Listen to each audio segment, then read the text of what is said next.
네, 오늘은 2024년 추수감사 주일로 지키는 주일입니다. 추수감사 예배로 우리 한국교회에서 추수감사 행사는 19세기 그러니까 1800년 말 이때 개신교 선교사님들이 한국에 도착하면서 한국에서 이제 기독교 공동체를 세우기 시작하면서 그 기원을 찾을 수 있습니다. 기독교가 도입되기 전에 한국인들은 오래전부터 추석과 같은 이 전통적인 추수에 감사하는 추수감사하는 그런 축제를 지켜왔는데 이것은 기독교의 추수감사절과 매우 유사한 점이 있었습니다. 그 중에서도 가장 유사한 것이 한 해의 농사 끝을 축하하고 또 풍성한 수확을 기념한다는 데 있었습니다. 추석 차례상을 보면요, 차례상 하나 제가 올려놨습니다만 여기 보면 배, 사과, 밤, 감, 대추, 요즘에는 여기도 이제 바나나가 있잖아요. 열대 과일 바나나도 있고, 어디는 파인애플도 올리고, 또 어디는 망고도 올리고, 육고기부터 시작해서 육고기, 생선, 바다고기, 산적, 햅쌀로 밥을 하기도 하고요. 이전에 이제 햅쌀이 안 나오는 조금 이른 추석에는 올벼쌀로 이렇게 밥을 지은 것도 본 것 같아요. 그렇게 하기도 하고. 선교사님들은요, 한국의 추석 축제와 기독교의 이 추수감사절 사이에 유사점을 발견하고는 전통 명절의 요소들을 우리 기독교 행사에 접목하고자 했던 겁니다. 그래서 교회에서도 이렇게 추수감사절에 강단을 풍성하게 장식하는 겁니다. 우리 교회도 풍성하죠? 더 부족하다고 생각하시면 저 계단에 보세요. 계단에 감과 사과가 얼마나 많이 있는지. 이제 저만큼 준비한 데도 없을걸요 아마. 그런 어떤 전통이 있어갖고 우리 교회에서도 이렇게 강단을 꾸미는 겁니다. 여러분, 그렇다고 해서 강단 장식하는 것을 이거는 미신적인 풍습 아니냐, 이거를 왜 하냐, 교회가 그렇게까지 할 건 없다고 생각합니다. 선교사님들이 이렇게 한 데는 어떻게든지 한국 사람들을 이게 복음을 전하고 어떻게든지 교회에 한번 오게 하려고 어떻게든지 좀 친근함을 느끼게 하는 그런 선교사님들의 열정의 산물이 오늘 이런 모습이 아니겠나 생각합니다. 여러분, 그래서 요즘에는요, 추수감사절 자체를 교회에서 안 지내는데도 의외로 많습니다. 점점 늘어납니다. 추수감사절 우리하고는 맞지 않다, 우리 교회에서는 추수감사 맞지 않다, 이런 교회들도 의외로 많이 있고요. 어떤 교회는 추수감사절을 추석 주간에 추수감사절 하는 데도 있어요. 왜 그러냐, 사실 그게 맞는 거죠. 추수감사를 할 거면 우리나라의 추석이 그런 의미가 있으니까. 저희 같은 노회에도 어떤 교회 중에도 이렇게 추석에 하시는 분들도 계시더라고요. 그것도 참 좋겠다 생각합니다. 또 어떤 교회들은요, 점점 이런 그 강단의 장식도 점점 줄여갑니다. 요즘에는 저렇게까지 안 해요. 쬐끄맣게. 우리 교회가 표본이에요. 이렇게 쬐끄맣게 심플하게. 어떤 교회는 이것도 안 하는 데가 있고요. 얼마나 좋아요, 심플하게. 그냥 좋죠? 좋다고 하세요, 빨리. 좋죠. 얼마나 좋아요. 이게 얼마나 좋아요, 이게 심플하게. 이 한국 교회의 추수감사절 행사는요, 하나님께 대한 감사에 아주 강한 초점이 있습니다. 우리 한국 그리스도인들은 추수감사절을 통해서 한 해 동안 하나님께서 지켜주시고 인도해 주신 것에 대한 감사를 표현하는 거죠. 한국 교회의 추수감사절 행사의 독특한 점들이 한 두어 가지 있는데요. 첫째는 가족 공동체를 중심으로 한다는 겁니다. 그래서 추수감사절에는 모든 가족들이 다 같이 하죠. 그런 경우들이 많이 있습니다. 두 번째는요, 선교와 봉사에 아주 강한 강조점이 있습니다. 그래서 보통 추수감사절에 모인 이 과일들, 음식들은 또 이웃들과 많이 나누는 그런 경우들이 많이 있죠. 제가 올해는 신청하지 않아서 받아오지 않았습니다만 매년 추수감사절에 떡을 나누는 팀이 있어요. 봉선동에 그 봉선시장에 봉선시장에 있는 떡집에서는 떡을 해주고 그거를 또 다 십시일반 나눠가지고 떡을 만들어서 이렇게 나눠주는 팀이 있어요. 올해는 저희가 이제 신청을 안 해서 안 가져왔습니다만 한국 교회는요 이렇게 나눔을 실천하려고 하는 그런 팀들이 의외로 많이 있습니다. 참 감사한 일이죠. 우리 교회도 오늘 떡을 준비했으니까요. 떡을 다 받아가세요. 떡을 맛있는 떡 준비했으니까 떡 받아가시고, 네, 뭐 떡 하나 더 주세요. 그럼 떡 하나 더 줄 수 있어요. 그러니까 떡 꼭 받아가시기 바랍니다. 이제 다음 주까지 해서 저희가 성전에 올라가는 노래를 이제 살필 예정이고요. 그 중에서도 오늘 133편은 추수감사절에 참 어울리는 시편이다라는 생각이 듭니다. 오늘 시편에도 지난주 131편과 마찬가지로 다윗의 시 곧 성전에 올라가는 노래라고 하는 표제가 붙어 있습니다. 그러니까 바벨론 포로에서 돌아오는 포로 공동체의 노래가 아니라 다윗이 하나님의 성 예루살렘으로 올라가면서 불렀던 노래라는 것이죠. 이 시편은 다윗의 통치 기간 BC 1010년부터 970년 사이, 이 사이에 작성된 것으로 추정이 되고요. 이 시기는 다윗이 이스라엘의 북부와 남부 지파를 성공적으로 통일한 시기였고, 이는 사사시대 이후에 계속해서 분열이 있었던 그 이스라엘의 분열의 시대를 끝내는 중요한 순간이었습니다. 이 시편의 역사적인 배경은 매우 중요한데 다윗의 지도력 아래에 이루어진 국가적 통합과 영적 갱신의 시기를 반영하고 있는 거죠. 지금 새벽 예배의 구약 사무엘 상하를 살피고 있는데요. 선지자 사무엘을 통해서 기름 부음을 받은 왕이었던 다윗은 한 나라와 민족이 한 마음 한 뜻이 되는 것이 얼마나 중요한지를 인식하고 있었을 것입니다. 단순하게 정치적 필요성뿐만이 아니라 하나님의 명령이기도 했던 것이죠. 하나됨에 대한 근본적인 가르침 중에 하나가 유대교 중심의 신조인 쉐마, 들으라 이스라엘, 들으라 이스라엘, 쉐마, 이거에 대해서는 지난번에 한번 공부했는데요. 이 쉐마 사상에서 발견됩니다. 신명기 6장 4절인데요. 여러분 앞에 나옵니다. 같이 한번 읽죠. 시작. 이스라엘아 들으라, 우리 하나님 여호와는 오직 유일한 여호와이시니 아멘. 우리의 하나님이 유일한 하나님이시기 때문에 그 다음 5절의 명령이 가능해져요. 그 다음 5절에 이렇게 명령합니다. 여러분 5절 같이 한번 읽죠. 시작. 너는 마음을 다하고 뜻을 다하고 힘을 다하여 내 하나님 여호와를 사랑하라. 아멘. 이 명령은 유일한 하나님을 섬기는 하나님의 백성들이 신이라고 속이는 다른 우상들에게 마음을 빼앗기지 말고 오직 유일한 신 되시는 여호와 하나님을 섬기는데 마음과 뜻을 다하라. 너 혼자만이 아니라 너와 함께하는 가정과 사회와 공동체가 유일하신 하나님을 섬기는 것에 마음과 뜻과 힘을 다하라 라고 하는 명령인 거죠.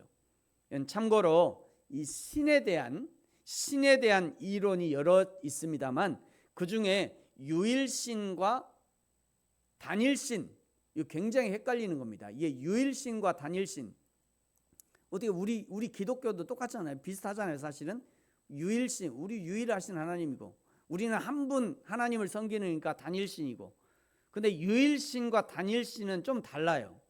좀 다른데 유일신은요 오직 한 신만 인정합니다. 오직 한 하나님만 인정하는 거죠. 우리 기독교의 신관이 유일신관이에요. 유일신. 단일신론은요 그 중에 최고 하나님, 이런 의미가 있어요. 그 중에 최고 하나님, 많은 신 중에 대장으로서의 하나님을 의미하는 거죠. 많은 신들이 있지만 그 중에 대장신이 있고 그 대장신에게 이 많은 신들이 그 모든 그 최고의 신, 그 대장신, 그 하나님에게로, 그 한 분 신, 그 신에게로 모든 영향이 집중되는 거죠. 그래서 제일 위에 있는 최고의 신이 나머지 신들에게 영향을 미치는 거예요. 그리스 신화에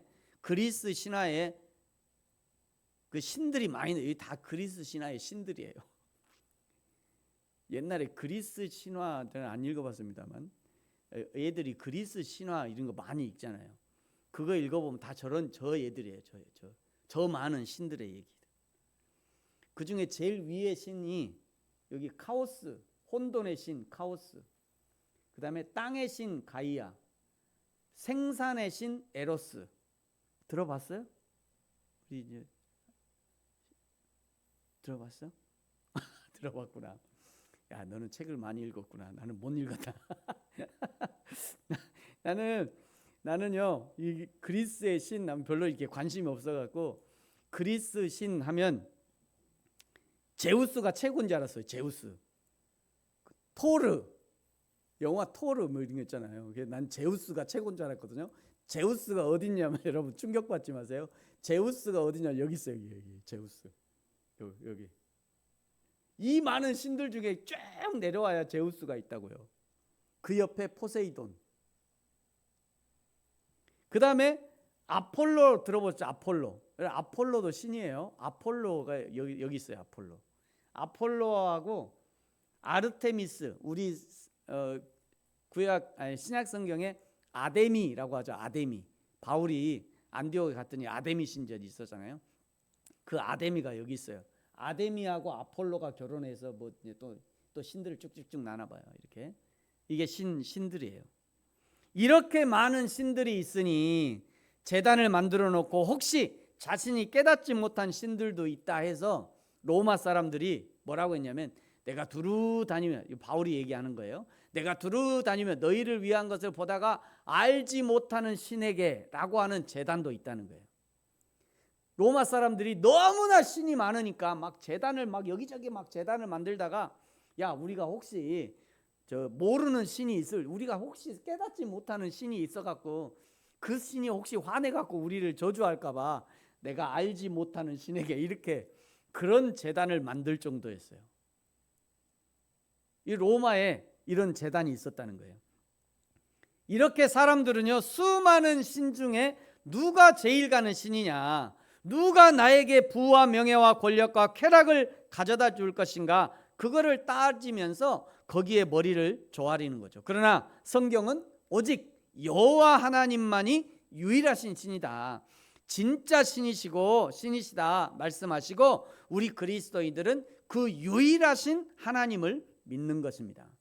가정에서, 사회에서, 국가에서, 교회에서 유일하신 그 하나님을 섬길 때 마음과 뜻을 다해 한 마음 한 뜻으로 여호와 하나님을 섬기라는 것이 오늘 신명기 6장 4절 5절 쉐마 이스라엘, 이것이 바로 그런 내용인 거예요. 이런 한 마음 한 뜻으로 하나님을 사랑할 때 그때 하나님 사랑이 외적으로 드러나는 것이 뭐냐면 이웃 사랑입니다. 레위기 19장 18절에 이렇게 말씀해요. 원수를 갚지 말고 동포를 원망하지 말고 내 이웃 사랑하기를 내 자신과 같이 사랑하라. 나는 여호와니라. 여기 나는 여호와니라, 이 말은 이 이웃 사랑에 관한 이 권면은 하나님의 강력한 명령이다, 이런 의미예요. 이 이웃 사랑은 뭐 네가 할 만하면 하고 뭐 할 수 있으면 이웃 사랑하고 아니면 말, 그런 게 아니라 여호와 하나님이 아주 강력하게 명령하는 겁니다. 내 이웃을 내 몸같이 사랑하라. 성부와 성자와 성령이 하나이듯 너 자신과 이웃이 하나라는 사실을 강조하는 거죠. 너 자신과 같이 사랑하라는 것은 내 이웃은 곧 너 자신이다, 이런 의미가 있어요. 그러니까 이제 네 이웃을 보면 네가 어떤 사람인지 안다는 게 얘기예요. 친구를 보면 그 사람이 어떤 사람인지 아는 거예요. 아, 내 친구들은 나는 아니야. 근데 내 친구들은 그런 거 좋아해. 아니, 너 똑같다는 얘기예요. 사람들이 비슷비슷하게 만나요. 그러니까 그 사람이 어떤 사람하고 노는지를 보면 그 사람을 알 수 있는 거예요. 그러니까 똑같은 의미입니다. 그게 같은 의미예요. 너와 친구, 너와 이웃은 하나다, 이런 의미를 가지고 있어요. 그래서 이웃 사랑의 첫 단계가 자신을 사랑하는 것입니다. 자신을 사랑하지 못하는 사람이 어떻게 이웃을 사랑할 수 있겠어요? 지난주에도 말씀드렸습니다만 이런 하나님의 명령에는요 하나님의 약속이 포함되어 있다는 것을 반드시 기억하셔야 합니다. 이런 명령을 그냥 명령으로만 들으면 마치 소에게 멍에를 채우는 것 같이 무겁게 느껴지지만, 그러나 이 명령에, 이 하나님의 명령에 하나님의 약속이 포함되어 있다는 것, 반드시 하나님이 그렇게 해주시겠다고 하는 약속이 포함되어 있다는 것을 인식하면 도수장에 끌려가는 소처럼 어쩔 수 없이 사랑하는 것이 아니라 사랑과 섬김을 실천하면서 여호와 하나님께서 과연 어떻게 이것이 가능하게 해주실지를 기대하면서 사랑하고 섬길 수 있게 된다는 거예요. 나는 할 수 없으나 그러나 내 안에 성령께서 할 수 있도록 힘을 주시고 기회를 주시고 방법을 알려주시는 거죠. 그럴 때 나는 그 성령의 인도하심과 감동하심에 순종함만 있으면 정말로 이웃을 사랑하는 사람으로 행동하게 되고요, 하나님의 말씀을 실천할 수 있게 되는 것이죠. 그것이 하나님의 명령에 순종할 수 있는 비결이다 라고 말씀을 드렸습니다. 이렇게 하나님의 율법으로 이스라엘의 하나됨을 강조한 반면 구약 성경은요, 공동체 내부의 분열과 갈등에 대해서 계속 경고하셨어요. 잠언 6장 18절 19절 우리 같이 한번 읽을까요? 잠언 6장 18, 19 같이 한번 읽습니다. 시작. 교만은 패망의 선봉이요 거만한 마음은 넘어짐의 앞잡이이니라. 겸손한 자와 함께하여 마음을 낮추는 것이 교만한 자와 함께하여 탈취물을 나누는 것보다 나으니라. 아멘. 여기 교만한 사람, 거만한 사람들이 가장 잘하는 것이 뭐냐면 분열시키는 거예요. 분열시키는 거. 분열이야말로 분열시켜야 자기들이 얘기하는 주장을 따르는 사람들이 생기게 되는 거죠. 분열시켜야 내 말을 따르는 사람이 생기는 거예요.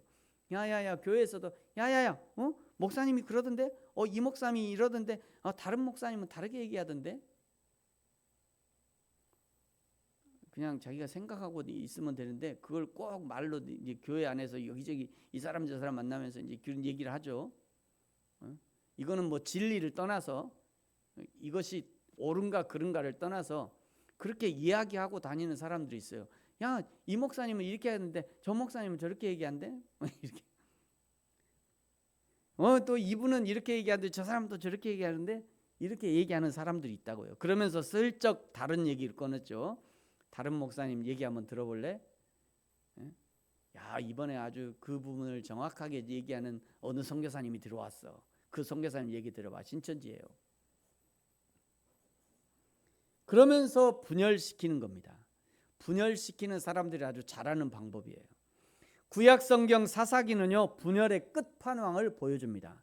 사사기에는 총 12명의 사사들이 등장해요. 12명. 사사가 12명이 등장한다고요. 12명의 영적 지도자들이 등장하는 거죠. 사사들도 이스라엘의 분열상을 막을 수 없다는 거죠. 사사기가 12명의 사사의 사사들이 있었는데 이 12명의 사사들도 막지 못했어요. 그거를, 이스라엘의 분열을. 12명의 사사는 모두 다 하나님의 대리 메신저들이었잖아요. 그래서 하나님이 직접 사사들을 세우실 때 이런 징표도 주셨죠.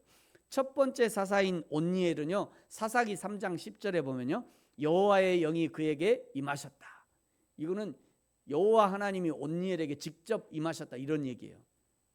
그런데 온니엘도 못합니다. 저거를, 이스라엘의 분열을 막지 못해요.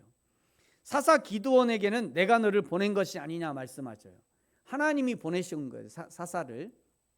그럼에도 불구하고 기드온도 막지 못했죠.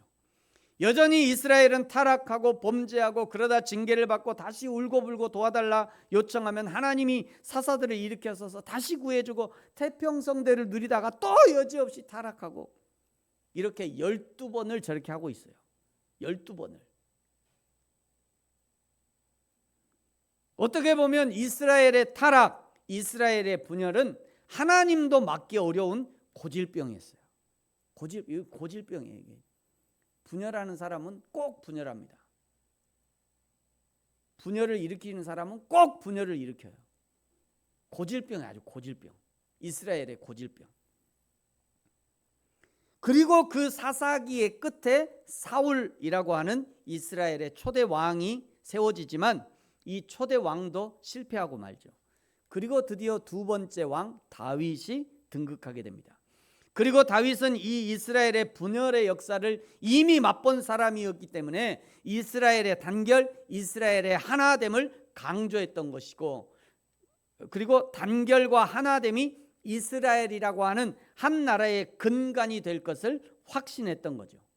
오늘 이제 133편은 하나님의 백성이 조화롭게 함께 살 때 생겨나는 기쁨과 축복에 대한 시적 반영이라고 해석할 수 있습니다. 다윗은요, 이스라엘을 한 공동체로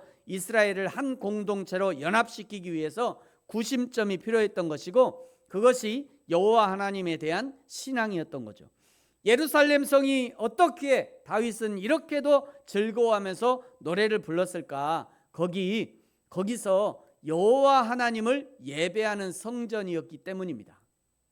그래서 귀하다고 한 거예요. 그래서 예루살렘 성이 아름답다라고 표현하는 겁니다.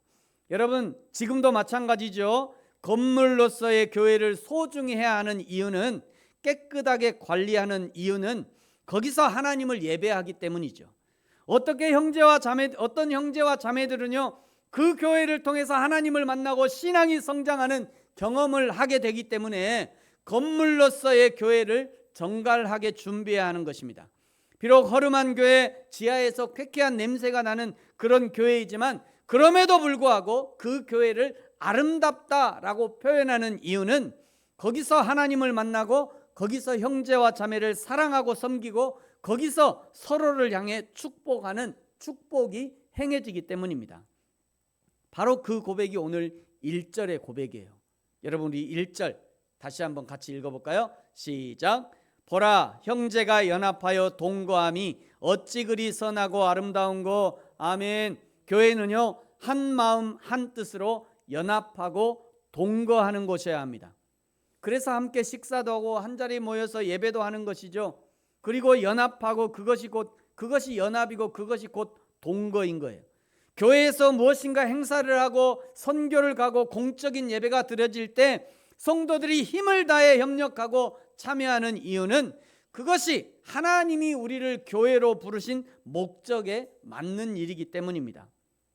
이미 1년을 또는 지난 10년을 우리 부르심 교회와 함께 오신 여러분이라면 너무도 잘 알 거예요.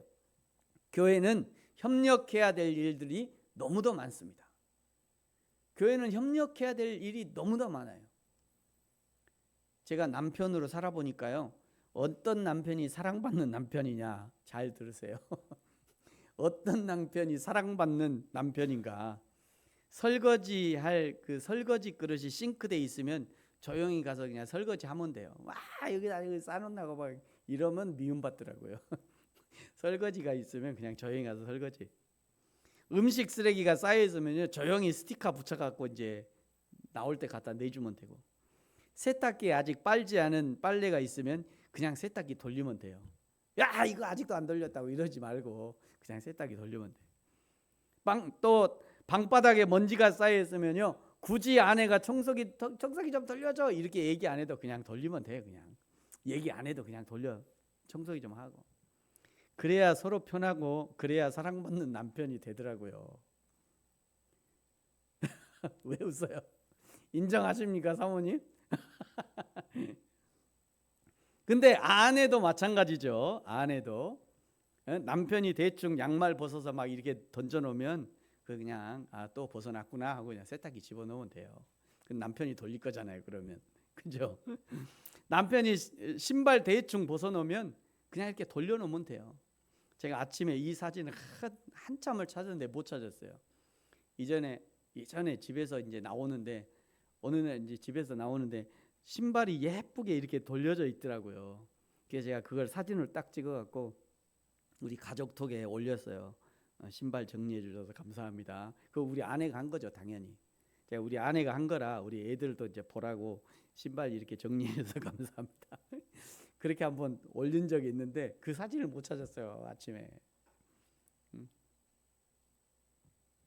남편이 직장 다녀온 남편이 피곤해서 씻지도 못하고 누워 있으면 발로 차면서 씻고 자야지 이렇게 하지 말고 그냥 긍휼의 마음으로 그냥 입을 덮어주시면 돼요. 혹시 술 먹는 남편이 있으면 잔소리는 해도 아침에 북엇국 좀 끓여주세요. 북엇국 좀. 굳이 서로 요구하지 않고 청구하지 않아도 알아서 서로의 필요를 채워주고 채움받는 것, 그것이 행복한 남편, 행복한 아내, 행복한 가정이 아닐까 생각합니다. 그것이 연합이고 동거하는 남편과 아내, 가정의 모습인 것이죠. 여러분, 교회도 마찬가지예요. 가정의 확장판이 교회 아닙니까? 교회의 필요들이 보여졌다면 알아서 채우고, 더러우면 치워주고 닦아주고, 그래야 그 교인들이 교회의 주인 되시는 하나님과 지체된 성도들에게 사랑받는 교인이 되는 것이죠. 그래서 고백하는 거예요. 보라, 형제가 연합하여 동거함이 어찌 그리 선하고 아름다운고. 연합하고 동거하는 거 그냥 안 됩니다. 그냥 안 돼요. 연합하고 동거하는 거 그냥 되는 게 아니에요. 그런데 연합하고 동거한대요. 그 안에는 자기 희생이 기본적으로 들어있는 거죠. 자기 희생이 들어가지 않으면 연합하고 동거하는 거 쉽게 안 됩니다. 그런데 어떤 사람이 잘 연합하고 동거하고 있다? 이거는 기본적으로 그 안에 자기 희생이 들어가 있는 거예요. 그래서 선하고 아름답다라고 말하는 겁니다. 그리고 2절에서는요, 그 아름다움을 아론의 제사장 위임식의 기름 예식이라는 게 뭐냐면 머리 위에 기름을 부은 거죠. 기름 분다, 기름 부음, 이게 실제 기름을 붓는 거예요. 그 머리 위에 기름 붓는 그 아론의 대제사장 위임식, 그 위임식을 비유로 2절이 말씀합니다. 여러분, 2절 다 같이 2절 같이 읽습니다. 시작. 머리에 있는 보배로운 기름이 수염 곧 아론의 수염에 흘러서 그의 옷깃같이 내림 같고. 아멘. 2절이 아름다운 개인의 축복을 비유한 것이라면 이제 3절은 공동체적 축복을 비유합니다. 3절도 같이 한번 읽습니다. 시작. 헐몬의 이슬이 시온의 산들에 내림 같도다.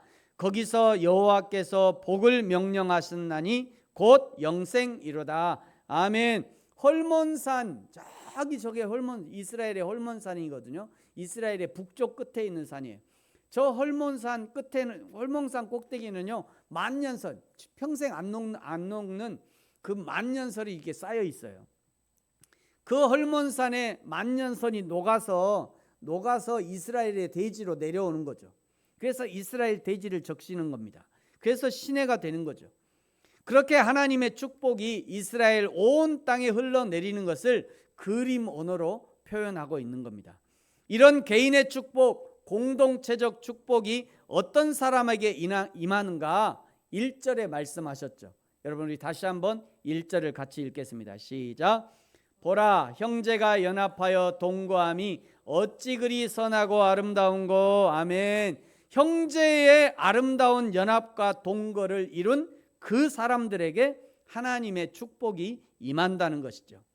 하나님을 섬기는 한 마음으로 형제와 자매가 연합하고 동거하고, 하나님을 섬기는 한 마음으로 이웃을 사랑하고 섬기는 동거가 이렇게 아름다운 것입니다.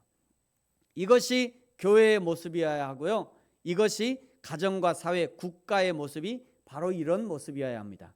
사랑하는 성도 여러분, 저와 여러분의 가정에 한 뜻으로 한 마음으로 여호와 하나님을 믿고 섬기는 아름다운 신앙의 연합과 동거가 있어지기를 축복합니다. 저와 여러분의 직장과 학교에, 사회에 한 뜻 한 마음으로 여호와 하나님을 믿고 섬기는 아름다운 신앙의 연합과 동거가 있어져야 합니다. 저와 여러분이 섬기는 교회 한 뜻 한 마음으로 여호와 하나님을 믿고 섬기는 아름다운 신앙의 연합과 신앙의 동거가 있어져야 하는 것이죠. 그리하여 하나님이 주시는 은혜로 충만한 저와 여러분의 삶이 되어지기를 예수님의 이름으로 축복합니다. 기도하겠습니다.